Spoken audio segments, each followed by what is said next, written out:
कधी येणार आहे काय सांगा जरा. रात्री फोन आलता CM ऑफिसमधून की परवा येतो म्हणजे उद्या. बघूयात आता शेवटची उद्याचे दिवस वाट का तुम्ही म्हणतायत तसं जुलवतात, पण एवढं सोपं नाही ते. बघूयात. त्यांनी तसं कारण पण सांगितलं की मुख्यमंत्री साहेब श्रीनगरला गेलेत म्हणून आम्ही परवा येतो. आता परवाचा दिवस वाट बघू. पण पाटील, सोमवारी तुम्हाला शब्द दिला होता, उपोषण संपल्यानंतर त्याच्या सोमवारी शब्द दिला होता, 3 दिवस झाले आणि तुमचा सगळा टाइम बाउंड त्याच्यावर डिपेंड आहे. कारण तुम्हाला कशा पद्धतीने काम करणार सरकार हे लिखित स्वरूपात देणार होतं, ते सरकार लवकर देत नाही, टाळाटाळ करतं. नाही, आता परवाचीच वाट बघू आम्ही पण. मग म्हणजे उद्या हा उद्या आम्ही पण उद्याची वाट बघू. नसतं मग घेऊ पुढची भूमिका आम्ही पण. ओबीसी नेते आता सगळे छगन भुजबळांना भेटायला त्यांच्या घरी गेले, म्हणजे तुमच्या विरोधात ओबीसी एकवटत आहे असं चित्र आता दिसतंय. त्यांच्या मोर्चाची, आंदोलनाची, सभांची तयारी सुरू आहे. कसं बघताय तुम्ही या सगळ्याकडे? त्यांच्याबद्दल मला काय सांगणार बी नाही, म्हणायचं पण नाही. त्यांचा प्रश्न त्यांच्याजवळ आहे. सामान्य मराठ्यांचा आणि सामान्य ओबीसींचा प्रश्न आमच्याजवळ आहे. आम्ही आमचं ठरवलेलं आहे आणि बघूत पण. परंतु एक मराठा समाजाला विशेष करून या प्रेसच्या माध्यमातून मी एक जाहीर आवाहन करतो की आपल्या गोरगरिबांच्या लेकरांचं कल्याण होत आहे. यांच्यातल्या फक्त 2-3 जणांनी असं ठरवलं की मराठ्यांचं कल्याण होऊ द्यायचं नाही. मराठ्यांनी आणखीन जास्तीची एकजूट वाढवा, पण शांततेत. आणि याचबरोबर महाराष्ट्रातील जे मराठ्यांचे नेते आहेत सगळ्या पक्षाचे, त्यांनाही आज एक विनंती आहे. आज महत्त्वाचा विषय त्यांच्यासाठी सांगतोय की जाणून बुजून षडयंत्र रचलं जात आहे असं दिसतं. याचं कारण असं की जे शांततेत आंदोलनं करणारे आपले महाराष्ट्रातले गोरगरिबाचे पोर आहेत, यांना विनाकारण केसेसमध्ये खोट्या गुंतवलं जातं आहे. याकडं मराठ्यांच्या नेत्यांनी सुद्धा लक्ष ठेवा. कारण उद्याच्याला तुम्हाला त्या पोरांची गरज आहे, एवढं लक्षात ठेवा. नसता तुम्ही जर मदत नाही केली तर ते मराठ्यांचे पोरं तुम्हाला महाराष्ट्रातले कधीच माफ करणार नाहीत. षडयंत्र काय आहे हे सांगतो. मला एक रात्री अशी माहिती मिळाली, जर ती खोटी असेल तर मी माझे शब्द मागं घे. बीडचे काही बांधव इथं आले होते का 3-4 वाजता. त्यांनी असं सांगितलं की भुजबळ साहेबाच्या पाहुण्याचं जे हॉटेल का काय फुटलं आहे ते त्यांच्याच पोरांनी फोडलं आहे आणि ते अटकसुद्धा आहेत, अशी मला खात्रीलायक माहिती मिळाली. म्हणजे मी याच्या अगोदर म्हणलो होतं की मराठे शांततेत आंदोलनं करतात. याच्यात सत्ताधाऱ्यांचेच लोक आमच्या मराठ्यांच्या आंदोलनाला गालबोट लावण्याचा प्रयत्न करते. शक्यतो ते तंतोतंत खरं व्हायला लागले. जसं की भुजबळ साहेबाच्या पाहुण्याच्या त्यांच्याच समाजातील कुणीतरी जवळच्यांनी ते फोडले, अशी जी मला IQ माहिती मिळाली.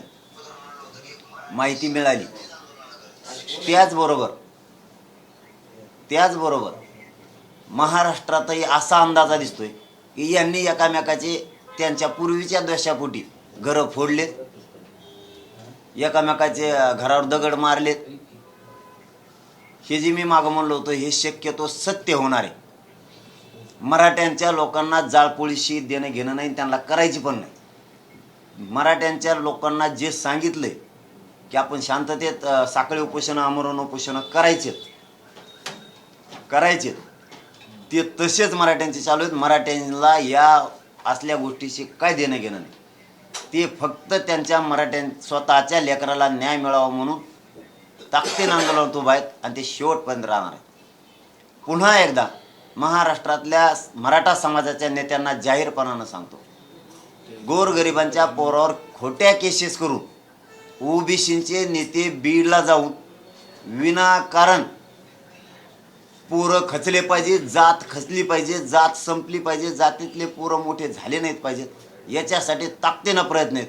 कारण मला काल अशीही माहिती मिळाली की ते SP जवळ सुद्धा जाऊन बसले होते बीडच्या आणि स्वतःहून नावं लिहून देत आहेत की हे अटक करा. म्हणजे काही लोक आमचे असे आहेत की ते कोणाच्या उद्रेकात नाहीत, कशात नाहीत, फक्त त्यांनी मोर्चे काढलेले, त्यांनी साखळी उपोषणं केलेत, आमरण उपोषण केलेत, त्यांचे नावं घ्या, पुरवण्या याद्या तयार करा.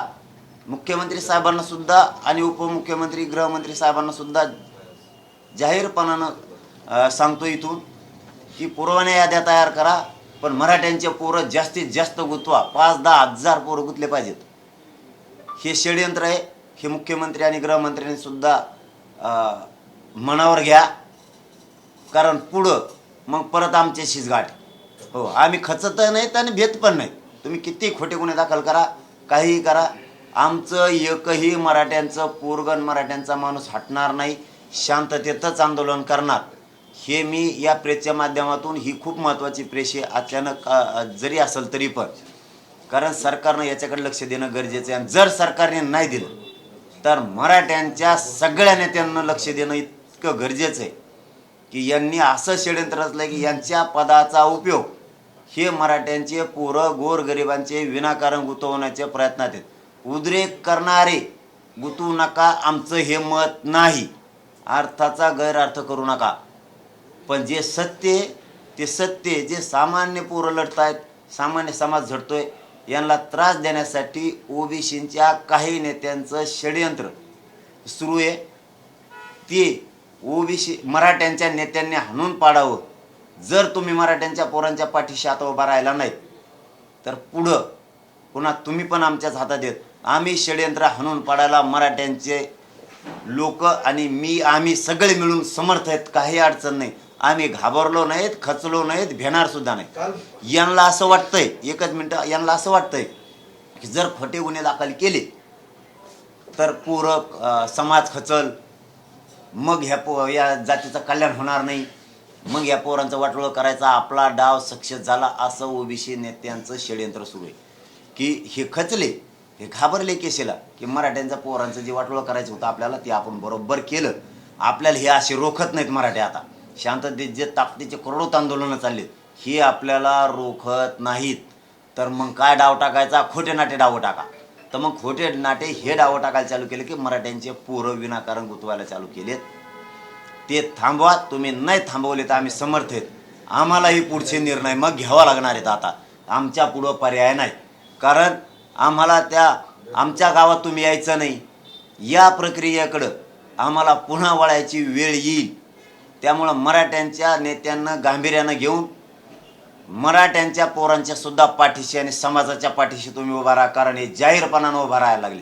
तुम्ही नाही राहिले तर मी जाहीर सांगितलं ना, आम्ही खंबीर आहेत. काय गरज नाही आम्हाला कोणत्या नेत्याची आणि फित्याची. तुम्ही जर नाही उभा राहिला तर बघा, मग आम्हाला सुद्धा शांततेत का होईना आमच्या पूर्वीच्या भूमिकेवर आम्हाला यावंच लागणार आहे. कारण आम्ही बी थोडे नाहीत, आम्ही बी 54% एकटे मराठी. आम्ही शांततेत करणार, पण मग आमचा बी नाविलाज आहे. चलू द्या, तुमचे 54 आहेत का जनगणनाच होऊ द्या. आता कशी करायचे ना, आम्ही बी किती टक्क्यात आम्हाला देशात आम्ही जवळपास 32 करोड आहेत. आम्ही सुद्धा कमी नाही येत मग. आणि राज्यात बी 54 ते 60% आम्ही एकटेच मराठी. तुम्ही आम्हाला त्या वाटावर येऊ देऊ नका. तुम्हाला हात जोडून सांगतो, आम्ही शांततेत करणार, पण आमच्या पोरांना त्रास विनाकारण द्यायला लागले. महाराष्ट्रातल्या बीडसह नांदेडसह महाराष्ट्रातल्या एसपींवरती दबाव आणला जातोय, तिथल्या पोलीस यंत्रणेवर दबाव आणला जातोय. तुम्हाला काय करायचं, आमची सत्ता आहे, टाका सगळे मध्ये. टाका मध्ये म्हणजे शांततेत करणारे पोरं तुम्ही गुंतवणार. आणि ते कुठे भेट येत? आम्ही केसेसला भेट नाहीत. आता मराठ्यांनी ठरवलंय आपल्या लेकरांचं कल्याण होणार आहे ना. असं बी वाटलं झालंय आपल्या पोरांचं, तसं वाटलं झालंय. करू द्या यांना काय केसेस करायची ती. आता आपण बी हटायचं नाही, शांततेत आंदोलन करायचं. पण आता मात्र आरक्षण घेतल्याशिवाय हटायचं नाही. हे घराघरातल्या मराठ्यांनी ठरवलंय. खोटे गुन्हे दाखल करताय काय? मराठी बी सावध व्हायला लक्ष द्यायला लागले मराठ्यांच्या राज्यातले आता हे खोटे गुन्हे दाखल करायला लागले. महाराष्ट्र दौऱ्याबद्दल त्यांनी महाराष्ट्रात दौऱ्याचा निर्णय नाही, कोण थांबा आहे? ना. पण हो, पण काल भुजबळांनी तुम्ही म्हणताय भुजबळांच्या बद्दल मी बोलणारच नाही, पण आता ते तुमच्या मूळ मागणीला हात घालून त्याच्या विरोधात वातावरण तयार करताय. ते ओबीसी प्रमाणपत्र मिळवून न देण्याची कालच त्यांनी घोषणा केली, बेकायदेशीर आहे. आणि आज सगळे ओबीसी एकत्रित येत आहेत. तुम्ही का नाही बोलणार त्यांच्यावर? कारण तुमच्या मागणीलाच आता हात घालताय. नाही, त्यांच्याच्याने काय होणार नाही म्हणलं मी. सगळा ओबीसी बांधव, दलित बांधव, मुस्लिम बांधव हे सगळे सोबत आहेत. इथं रोज हजारांनी लोक येतात आणि इथं येऊन सांगतात आमच्या सोबत आहेत. आम्हाला त्याची काळजीच नाही काही. फक्त एक आहे, यांनी आता षडयंत्र सुरू केलंय. काल भुजबळांनी एवढा हल्लाबोल केला, पण मराठा समाजाचा एकही नेता याबाबत बोलला नाही. ओबीसी नेते एकवटत आहेत आणि मराठा समाजामध्ये हे एकवट दिसत नाही आता. त्यामुळेच आज आवाहन केलंय मी. कधीच नेत्यांना आवाहन केलं नाही समाजाच्या बाजूने उभा राहताना. मंत्रालयात इकडं तिकडं उभा राहण्यासाठी मराठा समाजाने त्यांना आवाहन केलंय. फक्त हे षडयंत्र तुम्ही हाणून पाडा, कारण हे तुमचे. तुम्हाला पडणार नसल त्यांचं षडयंत्र तुम्हाला जर ते 2-3च जर भारी भरणार असली मराठ्यांच्या नेत्याला, आम्ही समर्थ आहेत, त्याची अडचण नाही. पण उद्या परत मग आम्हाला म्हणायचं नाही तुम्ही की आम्हाला आमच्या कानावरती एकदा टाकायला पाहिजे होतं. आज जाहीरपणानं मीडियाच्या बांधवाच्या माध्यमातून तुमच्या कानावर टाकले की यांनी बीड वाऱ्या सुरू केल्यात आणि जाणून बुजून मराठ्यांचे लोक टार्गेट केलेत. बहुतेक त्यांच्यातच कोटाकोटी झाली, त्यांच्यातच पेटापेटी झाली, त्यांच्यातच गोटे हाणतेत. त्यांचं पूर्वीचं काहीतरी लफडं असन आणि ते आमच्या चांगल्या चाललेल्या आंदोलनाला डाग लावायला लागले. त्यांनी त्यांच्यातच कोटाकोटी केली. याचं फळ की ते म्हणत असेल चला मग त्याच्याकडे, त्याचं बघू आपण. म्हणजे यांची लागली रियस आणि आमच्याकडचं काय सामान्य मराठी बांधणं आम्ही घाबरणार नाही. तुम्हाला वाटत असेल मग मराठा समाज खचल, मग घाबरण, हे असं झाल्यामुळं ते आम्ही केलेलं नाही, त्यामुळं आम्हाला घाबरायची फेबरायची गरज नाही. तुम्ही ते आहेत त्यांच्यावर गुन्हे दाखल करा, काय करायचं ते करा, आम्ही घाबरत नाहीत. उलट आमच्यात एकजूट मोठी व्हायला लागली. फक्त ओबीसीचे नेते जाणून बुजून काही जण टार्गेट करायला लागले तर मराठ्यांच्या लोकांना, तसं अधिकाऱ्यांवरती, पोलीस अधिकाऱ्यांवरती दडपण ते आणायला लागलेत. ही आम्हाला माहिती मिळाली. त्याची चौकशी करा, दडपण आणायलेत का. आमचं खोटं असेल तर आम्ही शब्द मागं घेऊ, पण ही सत्य माहिती आलेली मी ती सांगितली. जर नेते आमचे उभा नाही राहिले, आम्हाला गरज नाही, परंतु आहेत म्हणून शेवटचं आवाहन केलं की त्या पोरांच्या पाठीमागं उभा राहा. जात संपवून देऊ नका. जात जर संपवायला लागले हे तुम्ही संपलात म्हणून समजायचं. तुम्ही आहेतच किती मग मुठभर, तुम्हाला कोण गिनणार आहे मग उद्या. तुमच्या पाठीमागं जात हे मराठ्यांची, म्हणून मराठ्यांच्या नेत्याला किंमत आहे. तुम्ही जर आत्ता मराठ्यांच्या पोराच्या आणि जातीच्या पाठीशी ही खरी वेळ आहे उभा राहायची, ही योग्य वेळ आहे. मराठ्यांना न्याय मिळवून द्यायची, मराठ्यांच्या पोरांचं कल्याण करायची आणि मराठ्यांच्या पोराला ताकद द्यायची, हीच खरी वेळ आहे. ह्या वेळेत जर तुम्ही नाही आलात तर मराठा समाज तुम्हाला कधीच माफ तर करणारच नाही. परंतु मराठे इतके खंबीर आहेत, हे षड्यंत्र मोडून टाकाल. यांनी आम्हाला चौकून दोर बांधलाय ओबीसी नेत्यांनी, पण ते दोर कापायची सुद्धा ताकद आता सामान्य मराठ्यांच्या करोडो मराठ्यात तयार झाली. त्यामुळे ते भेट नाहीत मागं सरकत. उलट मलाही येऊन म्हणते तुम्ही मागं सरकू नका आता, हा भ्यायचं नाही, आम्ही खंबीर आहेत तुमच्या मागं, हो द्या काय व्हायचं ते. म्हणजे आमचे शांततेचे आंदोलनं मोडायचं काम ओबीसी नेत्यांनी चालवलंय. त्यांना वटणीवर आणायची ताकद मराठ्यांच्या नेत्यात आहे. त्यांच्यात नसल आम्ही मग खंबीरच आहेत, पण आमचे आहेत म्हणून तुम्हाला एकदा शेवटचं सांगितलंय. इथून पुढं म्हणजे आजपासून जे महाराष्ट्रात दबाव तंत्र सुरू आहे, पोलिसांच्या माध्यमातून मराठ्यांवरती खोटे गुन्हे दाखल करायचे थांबलं तर बरं. नसता पुढचे निर्णय आम्हाला उशिरा घ्यायचे तर लवकर घ्यावा लागते. याचं मात्र गांभीर्यानं घ्या, कारण आम्ही सुद्धा आमचा पोरांवर होणारा अन्याय सहन करू शकत नाहीत. 40-40, 50-50 पिढ्या आमच्या मायबापांनी अन्याय तुमचा सहन केलाय. याच्यासाठी आमच्या मायबापांनी कष्ट करून स्वतःचे मुलं शिकवलेले नाहीत, मोठे केलेले नाहीत. आमच्या लेकराला त्रास होणार असत तर आम्ही आमच्या लेकराच्या पाठीमागं ताकदीनं उभा राहणार आहेत. कारण आमच्या लेकरांचं वाटोळं आम्ही होऊन देणार नाहीत. कल्याण करण्यासाठी इथं उभा आहेत आम्ही, आणि आम्ही आमचे लेकरं सांभाळायला खंबीर आहेत. फक्त तुम्हाला मोठं केलेलं आहे आम्ही मराठ्यांच्या नेत्याला, म्हणून तुम्हाला एकदा सांगणं का आम्ही पुढच्या वेळेस आम्ही बघतो आता तुम्ही कशी उभा राहत नाहीत किंवा मराठ्यावर ते कसे अन्याय करतात. एकीकडे ओबीसी एकवटत आहे, दुसरीकडे मराठा समाजाला तुम्ही आव्हान करत आहे एकत्र. पुढे संघर्षाची चिन्हे दिसत आहेत का तुम्हाला? संघर्ष होऊ नये म्हणूनच नेत्यांना सांगायलो मी की त्यांना समज द्या, त्यांना समजून सांगा. मुख्यमंत्री गृहमंत्र्यांनी समजून सांगा, गृहमंत्र्यांनी काल काय काय घडलंय याच्यावर बारकाईनं बीडमध्ये लक्ष द्या. खरंच SP समोर हे बसलेत का? तपास अधिकाऱ्यांसमोर हे त्यांच्या कार्यकर्त्याला घेऊन बसलेत का? त्यांनी खरंच तिथं बसून नावं दिलेत काय? हे काय कमिशनर आहेत काय, महासंचालक आहेत काय? हे नावं लिहून द्यायला लागले तिथं बसून. जे लोकच त्याच्यात नाहीत. तपास यंत्रणा करा ना तपास. बीडच्या पोलिसांना टार्गेट केलं जात आहे, तिथं जाऊन तुम्ही हातावर हात देऊन बसलात म्हणजे तुम्ही दबाव आणायला लागलेत का बीडच्या पोलिसांवरती? बीडच्या पोलिसांच्या पाठीशी मराठा समाज आहे, काय घाबरण्याची गरज नाही त्यांना सुद्धा. कारण समाजाचं रक्षण ते करते तर समाजही त्यांच्या पाठीशी उभा राहायला तयार आहे. एक प्रश्न तुम्हाला विचारतो, थोडंच माझा प्रश्न आहे. महाराष्ट्रातले ओबीसी आरक्षणाचा कायदा रद्द करा, ओबीसी आरक्षणाचे फेर सर्वेक्षण करा, तोपर्यंत घटनाबाह्य ओबीसी आरक्षणाला स्थगिती द्या, अशी मागणी करणारी याचिका मुंबई हायकोर्टामध्ये दाखल करण्यात आली आणि त्याच्यावर आज सुनावणी आहे. नाही आता ते कोर्टात असल्यामुळं आणि मी त्यातली अधिकृत माहिती नाही घेतल्यामुळं बोलणं योग्य होणार नाही त्याच्यावरती. कारण ते कोर्टाच्या मॅटरवरती न्यायालयीन प्रक्रियेत आपण बोलायचं. कोर्टात दाखल आज त्याच्यावर सुनावणी होत असली तरी एक रिक्वेस्ट आहे की या अनुषंगानं की महाराष्ट्रातील ओबी आरक्षणाचा कायदा रद्द करा अशी एक मागणी केलेली आहे. ओबीसी आरक्षणाचे फेरसर्वेक्षण करा अशी एक मागणी केली आहे. या दोन गोष्टीवर तुमची भूमिका काय? ते सर्वेक्षण तर करत नाहीत ना, त्यांना ते तर करायचं नाही, मराठ्यांना द्यायचं नाही. मग आता काय झालंय काल ते इथं तुमच्याच प्रश्नाकडे येतो, फक्त थोडं वळून येतो. काल तेच झालंय ना, मग यांच्या लक्षात आलंय मराठ्यांचं आरक्षण इथंच आहे, मराठ्यांचे पुरावे सापडलेलं असून द्यायचं नाही. आणि म्हणून यांचा थैथयाट चाललाय ओबीसीच्या 1-2 नेत्याचा, जास्त नाही, थैथयाट चालला. कारण सामान्य ओबीसींना वाटलंय त्यांचा जर पुरावा सापडला असला तर त्यांना दिलं पाहिजे आरक्षण, त्यांना ठेवलं नाही पाहिजे. यांचा थैथयाट चाललाय मिळू नये म्हणून. पण ते मिळणार आहे, आम्ही ते घेणार आहेत, त्याशिवाय आता सुट्टी नाही.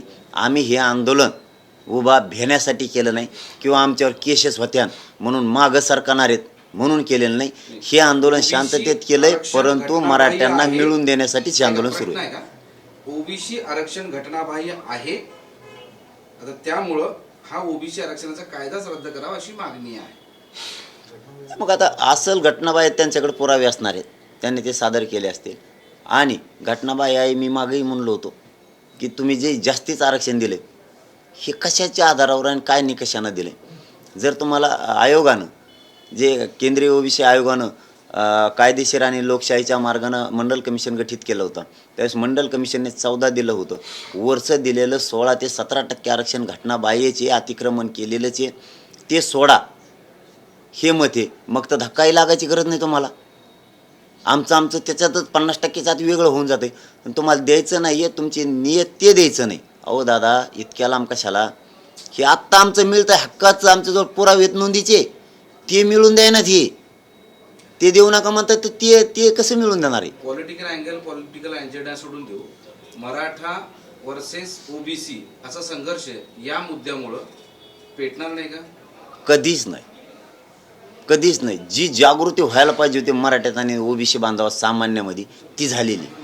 ओबीसी बांधवांच्या पक्क लक्षात आलंय की मराठ्यांचे जर हक्काचं आहे तर त्यांना ते मिळाला पाहिजे.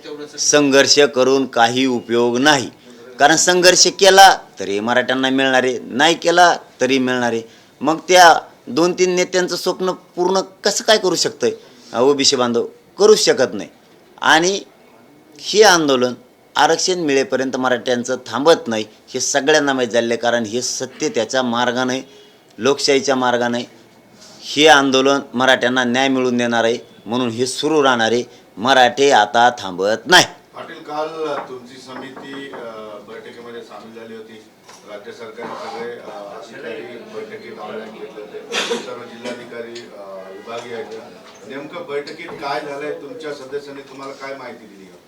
नाही, त्यांचं कामाचा अहवाल जो बनवला आहे त्यांनी, त्याबाबत त्यांनी सांगितलं आहे की अहवाल बनवणं सुरू आहे. तुमचं आरक्षण म्हणजे आमचं जे हक्काचं आहे, जे नोंदी सापडतात त्यानुसार सगळ्यांना मिळणार आहे, याविषयी चर्चा झाली. आणि आम्ही फक्त नोट करून घेतलं.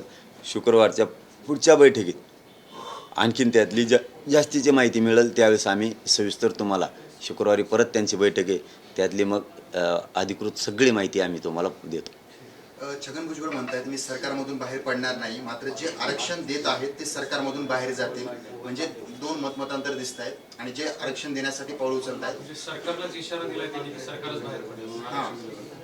नाही, आता ते काय म्हणणार आहेत? ते काल कसं बोलत होते हे सगळ्या महाराष्ट्राने बघितलंय. किती गरळ ओकायची मराठ्यांच्या विरोधात हे बघितलंय. पण त्यांना एक माहीत झालंय, आता मराठ्यात मतभेद होत नाहीत आणि मराठे फुटत नाहीत. सत्य आरक्षण आपल्याला दिल्याशिवाय पर्याय नाही, हे मराठे आता हटत नाहीत. त्यांना पक्क लक्षात आलंय दादा की मराठ्यांचं आरक्षण आपल्यातच आहे, आता उघडं पडलंय ते, आता आपल्याला देणंही देणं. पण उचित थायथाट करून बघू जमतंय का. नाही जमलं ते मनाने सोडणार आहेत. कोणी सत्य तू काय तू बाहेर पडत नाही, आणि पडत आम्हाला त्याचं काही देणं घेणं नाही, त्या राजकारणाचं कोणी पडत नाही. अहो, त्यांनी इतके कुटाने केले तर, लफडे केले तर, कुटाने फोडाफोड्या केल्या सगळ्यांनी, ते बाहेर पडत असते तो ते सगळ्या दुनियाला बाहेर काढीते. त्यांनी बापाच्या पाय खोट्या घालून ठेवल्या, सगळ्याला खोट्या ठोकून, कोणाला हालूनच देत नाही इकडे तिकडे. ते काय बाहेर पडणार आहे? अहो, ज्या गृहमंत्र्यांनी त्यांना त्या कोर्चेवर बसवलं त्यांच्यावर सुद्धा काल ऑब्जेक्शन घेतलं त्यांनी. इतकं तर त्यांची बोलण्याची पद्धत इतकी उलटी झाली की ज्यांनी खाऊ घातले त्यांच्यावर सुद्धा उलटायला लागले. ते तर मराठीचे काय भाव आहे. परंतु मराठ्यांनीच ठरवलेलं आहे आता. कुणी आरोप केले काही केले तरी आता हटायचं नाही. आणि तुम्हाला शेवटचं खरं सांगतो मी, आमचं किती लक्ष विचलित करण्याचा प्रयत्न केला, मराठा आरक्षणापासून बाजूला होण्यासाठी लक्ष विचलित करायचा प्रयत्न केला, माझंही लक्ष विचलित करायचा प्रयत्न केला, आरक्षणापासून मला दुसरीकडं माझं लक्ष वळवायचं, माझं वळणारच नाही. मला मराठ्यांनी सरळ सांगितलं ह्या 2 दिवसात, सरळ, मी पहिल्यांदा मीडियाला सांगतोय की तुम्ही तुमचा फोकस फक्त आरक्षणावर ठेवा, तुम्ही आजूबाजूला आता लक्षच देऊ नका. आमच्यावर खोटे गुन्हे दाखल करू द्या, आमच्यावर काय करायचं ते करू द्या, आम्ही तुम्ही सांगितलेल्या मार्गावर आहेत, आम्ही शांततेच्या मार्गावर आहेत. मी सत्य सकाळ सकाळ सांगतोय, मी खोटं बोलत नाही. सरळ सांगितलं आहे मराठ्यांनी, तुम्ही सांगितलेल्या मार्गावर आम्ही आहेत. यांची कुटाकुटी यांच्यातच सुरू आहे, हे त्याचं फोडीत आहे, तेच नंबर झालं ते त्यांचं फोडीत आहे. आम्ही नाही येत आणि त्याच्यातून बी आमच्यावर जर तसे आळ घेतले आणि गुन्हे दाखल झाले, तुम्ही तुमचा लक्ष भटकूनच देऊ नका, तुम्ही आरक्षणावर फोकस ठेवा. आणि म्हणून मी आरक्षणावर आता पूर्ण फोकस केला. शिवसेनेचे खासदार आहेत विनायक राऊत, ते म्हणतात की 31 डिसेंबरला शिंदे गटातल्या आमदारांची अपात्रतेची डेडलाईन आहे. तर या डेडलाईनमुळे त्यांचं निवृत्तीचं मरण पुढे ढकलण्यासाठी जरंगे पाटलावर दबाव टाकून मराठा आरक्षणाची डेडलाईन 2 जानेवारीची मुदतवाढ सरकारने घेतली असं ते म्हणतात. महाराष्ट्र सरकारने मराठा समाजाची फसवणूक केलेली असा आरोप खासदार विनायक राऊत यांनी केला.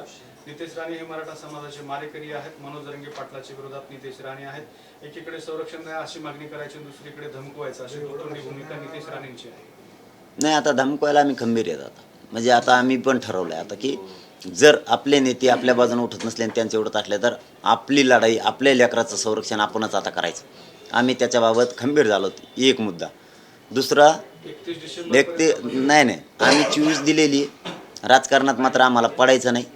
आम्ही 24 दिलेले, आम्ही त्याच्यात मिळवणार आहेत. आणि आमची तयारी 8 दिवस झाले सुरू पण झाली. उपोषण सुटलं की दुसऱ्या दिवसापासून आमची तयारी सुरू झाली. कारण हे कोणी जाहीरपणे सांगत नाही, आपण जाहीरपणे सांगतो. आमची सुद्धा तयारी सुरू आहे. आम्ही 24पर्यंत मिळवणार आहेत, 24पर्यंत त्यांची वाट बघणार आहेत. आम्ही मात्र आमचं घेणार आहेत. फक्त पुन्हा एकदा तेच सांगतो की मराठ्यांचा स्पष्ट संदेश आलेला आहे, तुम्ही आरक्षणापासून तुमचं लक्ष आता हटवू नका. आम्ही हटत नाहीत, कारण एवढ्या वेळेस आपल्या लेकराला आपल्याला न्याय मिळवून द्यायचा आहे. यांनी किती दबाव उभा केला तरी आमच्यात ते झुगारून लावायची ताकद आहे. ओबीसीने किती दबाव आणला तरी, म्हणजे नेत्यांनी आमच्या झुगारून लावत ताकद आहे. तुम्ही खंबीर राहा, आम्ही ती षडयंत्र झुगारून लावतो असं मराठ्यांनी स्पष्ट सांगितलं आहे.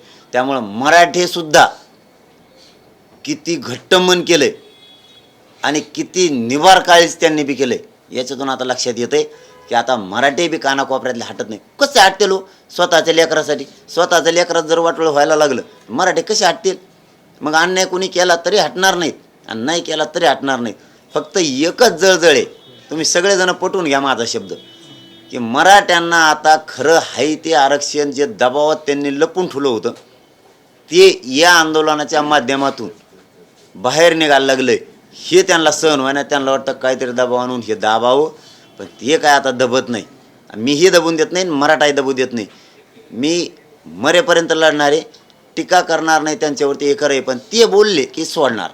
आंदोलकांनी बीडमध्ये ओबीसी केलेला टार्गेट केल्याचा आरोप केला भुजबळांनी. मात्र मराठा असलेल्या प्रकाश सोळंकीचे घर जाळलं असल्यानं भुजबळांची जी विधान आहे त्यामुळे विधानामुळे जातीय तणाव वाढेल असं तुम्हाला वाटतं का? अजिबात नाही, जातीय तणाव वाढायचा संबंध नाही. त्यांनी सगळ्यांनीच सांगितले जवळपास की मराठ्यांच्या आंदोलकांनी पोरांनी हे फोडलेलं नाही म्हणून.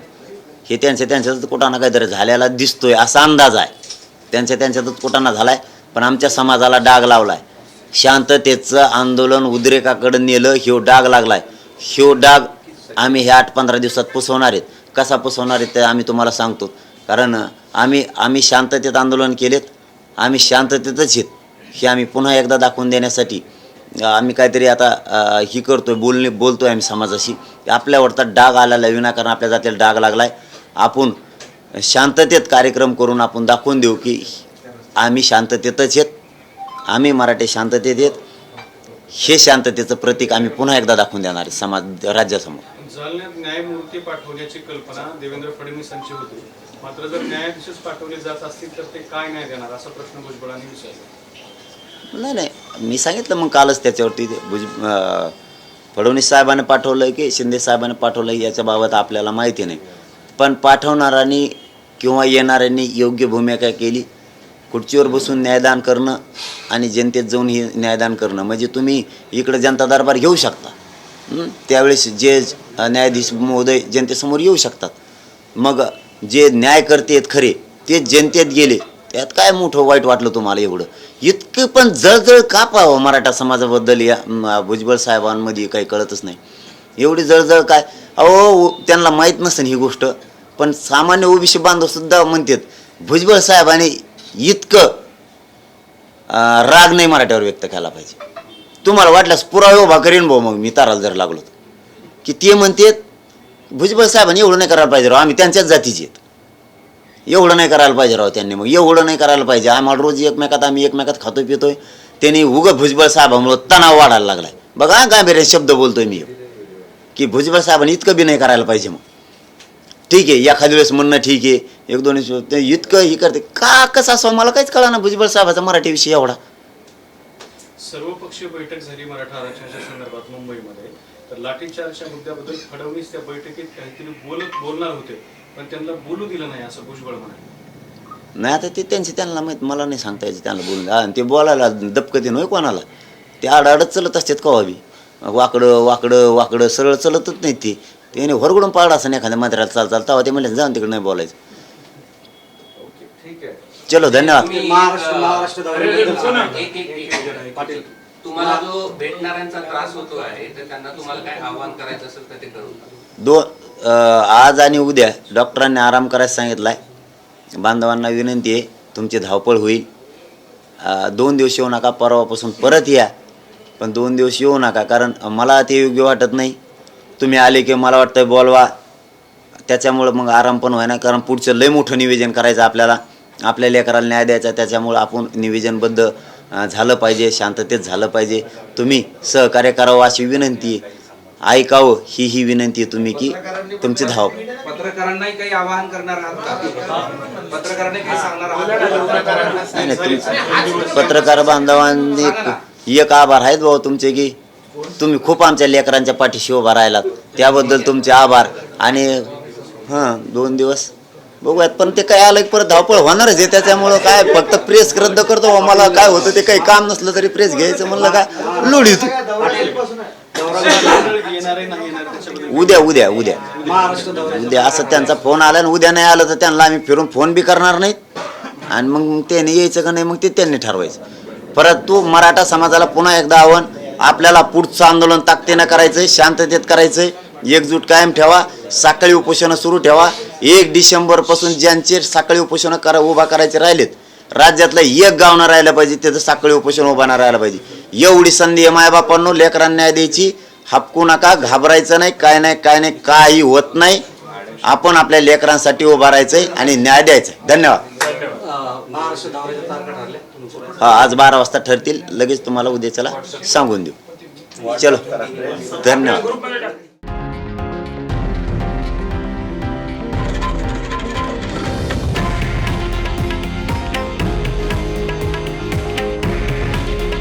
हे आहे देशातील नंबर 1 न्यूज नेटवर्क आणि आपण पाहत आहात TV9 मराठी.